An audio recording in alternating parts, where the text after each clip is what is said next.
ওই কথাটা ভুলে গেলেন যে খালিদ বিন ওয়ালিদ কিছু মানুষকে যুদ্ধের মাঠে হত্যা করেছিলেন, যে মানুষগুলি তার চোখের সামনে বলেছিল লা ইলাহা ইল্লাল্লাহ, তখন খালিদ বিন ওয়ালিদ বলেছিলেন, বেটা আমার তরবারির ভয়ে লা ইলাহা ইল্লাল্লাহ বলো, আগে তো বলনি, এখন লা ইলাহা ইল্লাল্লাহ বলছো, দিয়ে সবকে তিনি হত্যা করেছিলেন।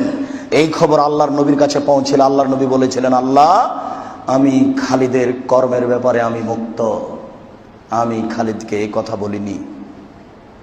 তুমি খালিদের সাথে কি আচরণ করবে তুমি জানো। এই কথা আল্লাহর নবী আগে আল্লাহকে বললেন, এরপর আল্লাহর নবী খালিদকে বলছেন, হাল সাকাত্তা কালবাহুম, তুমি কি তাদের অন্তর চিরে দেখেছিলে? তোমার তরবারির ভয়ে তারা লা ইলাহা ইল্লাল্লাহ বলেছে না সত্য সত্যই লা ইলাহা ইল্লাল্লাহ বলেছে, এই ফয়সালা তুমি করলে কি করে? তুমি কি তাদের অন্তর চিরে দেখেছিলে? লা ইলাহা ইল্লাল্লাহ বলেছে মানে অতীতে যত পাপ করেছে সব পাপ কাটা গেছে, ও এখন জান্নাতে যাবে, তুমি হত্যা করলে কি করে? এই ক্ষমতা তোমাকে কে দিল? তুমি কি তাদের অন্তর চিরে দেখেছো? কি সাহসে তুমি তাদের হত্যা করতে পারো? সম্মানিত মসজিদের মুসল্লি, আপনাকে আমি কি দিয়ে বুঝাই? মানুষ যদি শিরক মুক্ত অবস্থায় মারা যায় সে জান্নাতে যাবে, এটাই চূড়ান্ত হিসাব। দুঃখিত, শিরক অনেক আছে, তার আশ্চর্য শিরক। সাওবান রাদিয়াল্লাহু তাআলা আনহু বলেন, রাসূল সাল্লাল্লাহু আলাইহি সাল্লাম বলেছেন, ইন্না আতাখাওয়াফু আলা উম্মতি, আমার উম্মতের উপরে আমি তিনটা বিষয়ে ভয় করি। আমার উম্মতের উপরে আমি তিনটা বিষয়ে ভয় করি। এক, আইম্মাতাম মুজিল্লিন, ভ্রান্ত হুজুর, হুজুর হবেন ভ্রান্ত, এটাই আমার ভয়। এটাই আমার ভয় যে হুজুর দিয়ে শিরক চালু হবে, শিরক, হুজুর দিয়ে বেদাত চালু হবে, হুজুর দিয়ে পাপ চালু হবে, এটাই আমার ভয়। হুজুরের ব্যাপারে আল্লাহর নবী যত কঠিন কথা বলেছেন, আর কোন পাপীর ব্যাপারে এত কঠিন কথা বলেছেন তা আমার জানা নেই। আল্লাহ নবী বলছেন, আমি কতগুলো লোককে দেখলাম যাদের ঠোঁট এবং জিহ্বাকে কেটে নেওয়া হচ্ছে। আমি বললাম, জিবরাইল এরা কারা? তখন জিবরাইল আলাইহিস সালাম বলছেন, এরা আপনার উম্মতের বক্তা, যারা বক্তৃতা করে বেড়ায় তারা।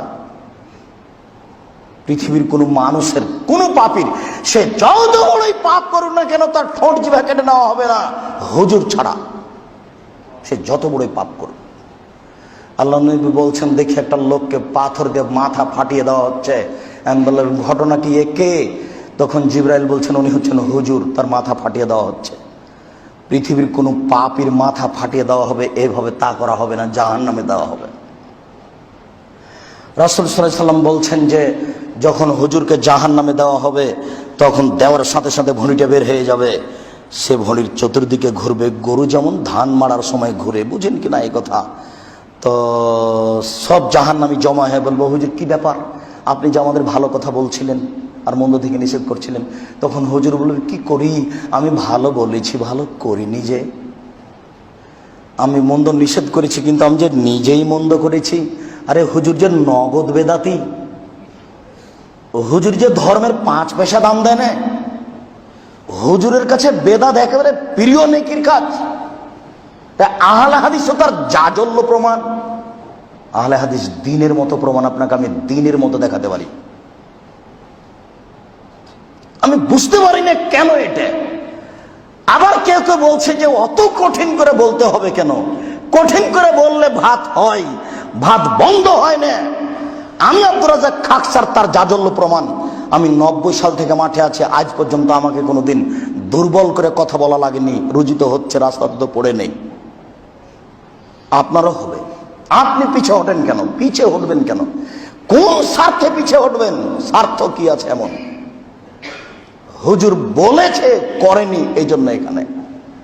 সম্মানিত মসজিদের মুসল্লি, আল্লাহ রাসূল বলছেন, আমার পরে কতগুলি হুজুর আসবে, ওদেরকে ওরা আমার সুন্নাতকে বাদ দিয়ে অন্য সুন্নাত চালু করে বলবে এটা নবীর সুন্নাত।